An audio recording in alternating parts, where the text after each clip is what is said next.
ఈ గుడిలో జరిగే భస్మాభిషేకానికి అప్పటికప్పుడు ఎవరైతే చనిపోయిన వాళ్ళుంటారో, వాళ్ళ చితి భస్మాన్ని తీసుకొచ్చి ఒక మూటలో కట్టి ఆ పరమశివుడికి అభిషేకం చేస్తారు. ఆ అభిషేకాన్ని కూడా మగవాళ్ళు దూరం నుంచి చూడాలి. ఆడవాళ్ళైతే గంట శబ్దం మరియు మంత్రాల శబ్దాలు వినొచ్చు.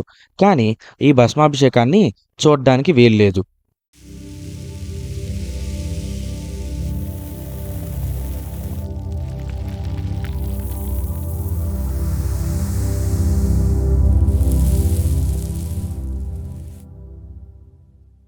Hi guys. మన భారతదేశంలో ఉన్న ఎన్నో పురాతనమైన మరియు పవిత్రమైన దేవాలయాల్లో 12 జ్యోతిర్లింగాలు కూడా ఉన్నాయి. ఈ 12 జ్యోతిర్లింగాలు ఆ పరమశివుడి యొక్క దివ్యమైన స్వరూపానికి అతీతం. అయితే ఈ 12 జ్యోతిర్లింగాల్లో ఒక్కో జ్యోతిర్లింగానికి ఒక్కో విశిష్టత ఉంది, ఒక్కో మహోన్నత చరిత్ర కూడా ఉంది. ఈ వీడియోలో మనం ఆ 12 జ్యోతిర్లింగాల్లో ఒకటి మరియు ఉజ్జయినిలో స్థిరపడి ఉన్న ఆ మహాకాళేశ్వర జ్యోతిర్లింగం గురించి పూర్తిగా తెలుసుకుందాం. అసలు మహాకాల్ అంటే ఏమిటి? ఉజ్జయినిలో ఏ విధంగా పూజలు జరుగుతాయి? ఎలాంటి వాళ్ళు దానికి రావచ్చు? ఇంకా దాని యొక్క పూర్తి చరిత్ర గురించి ఈ వీడియోలో మనం తెలుసుకుందాం. అసలు కాలం అంటే 2 అర్థాలు ఉన్నాయి. ఒకటి సమయం, ఇంకొకటి మరణం. కాలాన్నే మహాకాల్ అని కూడా అంటారు. ఎందుకంటే ఈ విశ్వంలో ఏ పనైనా జరగాలన్నా దాన్ని నిర్దేశించేది కాలం మాత్రమే.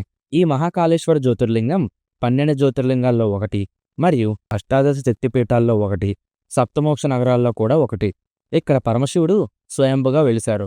ఆ పరమశివుడితో పాటు అమ్మవారు కూడా మహాకాళి అవతారమెత్తి ఇక్కడే స్థిరపడి ఉన్నారు. పూర్వం ఈ ఉజ్జయినికి అవంతి మరియు అవంతిక అనే పేర్లు కూడా ఉన్నాయి.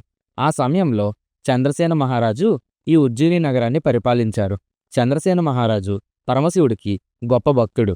ఉజ్జయినికి శత్రురాజ్యాలు భూషణ్ అనే ఒక రాక్షసుడితో చేతులు కలిపి ఈ ఉజ్జయినిని సర్వనాశనం చెయ్యాలి అనుకుంటారు. భూషణ్ రాక్షసుడికి బ్రహ్మదేవుడి వల్ల ఒక వరం వచ్చింది. తను ఎప్పుడు తలుచుకుంటే అప్పుడు తాను అదృశ్యమైపోగలడు మరియు ఎక్కడికైనా వెళ్ళగలడు. ఆ వరం వల్ల శత్రురాజ్యాలతో చేతులు కలిపి ఉజ్జయిని మీద దాడికి బయలుదేరారు. ఉజ్జయిని యొక్క సైనికుల్ని దాదాపు అందరినీ చంపేసి చివరగా చంద్రసేన మహారాజు రక్షణ కోసం ఆ పరమశివుడికి వేడుకున్నారు. అప్పుడు పరమశివుడు మహాకాళ అవతారం ఎత్తి భూషణ్ రాక్షసుణ్ణి మరియు శత్రువులందరినీ అక్కడికక్కడే సంహరించారు. దాని తర్వాత భక్తుల యొక్క కోరిక మేరకు ఆ మహాకాళేశ్వరుడు ఇక్కడే స్థిరపడిపోయారు. ఈ విధంగా ఇక్కడ మహాకాళేశ్వర జ్యోతిర్లింగం ఏర్పడింది. ఇక్కడ ఆ మహాకాళేశ్వరుడికి నైవేద్యంగా మద్యాన్ని సమర్పిస్తారు.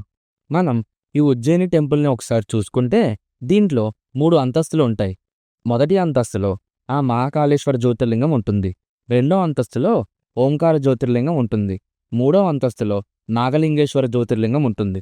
ఈ నాగలింగేశ్వర జ్యోతిర్లింగం సంవత్సరానికి ఒక్కసారి మాత్రమే తెరిచి ఇక్కడ పూజలు నిర్వహిస్తారు. అది కూడా నాగపంచమి రోజు మాత్రమే. ఈ ఉజ్జయిని దేవాలయంలో ఉన్న ఆసక్తికరమైన విషయాల్లో ఇక్కడి ప్రసాదం ఒకటి. సాధారణంగా దేవాలయాల్లో పెట్టిన ప్రసాదం ఒక దేవుడికి పెట్టింది ఇంకో దేవుడికి పెట్టరు. కానీ ఈ ఉజ్జయిని దేవాలయంలో ఇక్కడ పెట్టిన ప్రసాదం వేరే దేవుడికి కూడా పెడతారు. ఈ మహాకాళేశ్వర జ్యోతిర్లింగం కిందన ఒక శంఖం అమర్చబడి ఉంటుంది. పురాణాల ప్రకారం ఆ శంఖంలో ఎంతో శక్తి దాగి ఉందని, అందుకే ప్రతిరోజు పూజ చేసేటప్పుడు ముఖ్య పూజారులు ఆ పూజ జరిగే మధ్యలో శంఖాన్ని కూడా ఊదుతారు. మనందరికీ ఎంతో బాగా తెలిసిన రాజా విక్రమాదిత్య మరియు కాళిదాసు వంటి రచయితలు ఈ ఉజ్జయిని నగరం నుంచే వచ్చారు.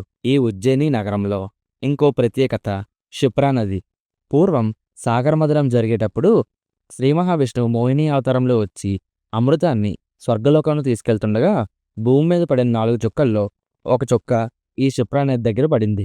అందుకే ప్రతి 12 సంవత్సరాలకు ఒకసారి ఇక్కడ పూర్ణ కుంభమేళా జరుగుతుంది.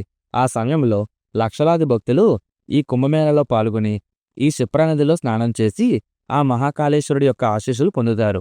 ఈ ఉజ్జయిని నగరానికి ఆ మహాకాళేశ్వరుడు దేవుడు మాత్రమే కాదు, రాజు కూడా.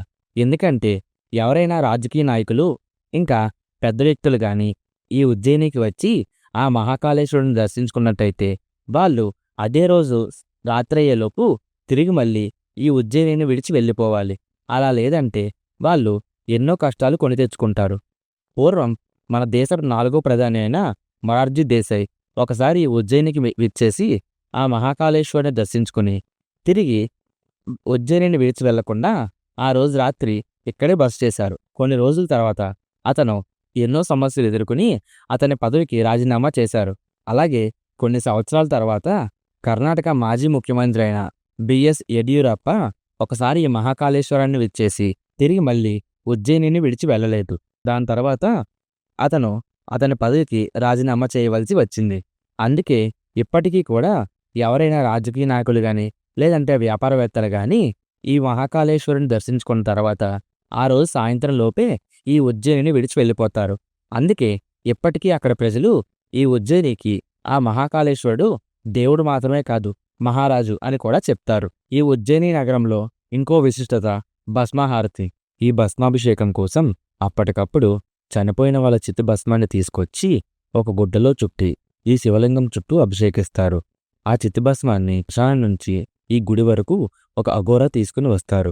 ఆ అఘోరా ఈ చితి భస్మాన్ని తీసుకొచ్చేటప్పుడు ఎవరూ చూడ్డానికి వీల్లేదు. గుడి లోపలికి వచ్చిన తర్వాత ముఖ్య పూజారులు దాన్ని ఒక గుడ్డలోకి చుట్టి ఆ గుడ్డని శివలింగం చుట్టూ విదిలిస్తారు. అలా విదిలించడం వల్ల దాని నుంచి వచ్చిన విభూది ఆ శివలింగానికి అభిషేకంగా మారుతుంది. పూర్వం భస్మాభిషేకం కోసం ఎవరూ చనిపోలేకపోవడంతో అప్పటి తన కొడుకుని చంపి ఆ చితి భస్మంతో ఈ మహాకాళేశ్వరుడికి అభిషేకిస్తారు. దాంతో ప్రసన్నుడైన ఆ మహాకాళేశ్వరుడు వాళ్ళ ముందు ఇక నుంచి నా భస్మహారతికి ఎవరూ చనిపోలేకపోతే ఆవు పిడకలతో అయినా సరే నాకు భస్మాభిషేకం చెయ్యొచ్చు అని చెప్పి అంతర్ధానం అయిపోతారు. ఈ విధంగా అప్పటినుంచి ఉజ్జయిని నగరంలో ఈ భస్మహారతి జరుపుతూ ఆ పరమశివుడి యొక్క ఆశీస్సులు పొందుతున్నారు. ఇది ఈ ఉజ్జయిని నగరం యొక్క చరిత్ర. ఎన్నో విశిష్టతలు మరియు ఎన్నో ఆసక్తికరమైన విషయాలు కలిగి ఉన్న ఈ ఉజ్జయిని నగరం ఇప్పటికీ ఎంతోమంది ప్రయాణికులను, ఎంతోమంది యాత్రికులను ఆకట్టుకుని భారతదేశంలోనే కాకుండా ప్రపంచవ్యాప్తంగా కూడా ఒక గొప్ప దేవాలయంగా మరియు ఒక గొప్ప జ్యోతిర్లింగానిగా మిగిలింది. ఈ వీడియో కనుక మీకు నచ్చినట్లయితే వీడియోను లైక్ చేసి తర్వాత రాబోయే 4వ జ్యోతిర్లింగం కోసం ఛానల్ని సబ్స్క్రైబ్ చేసుకోండి.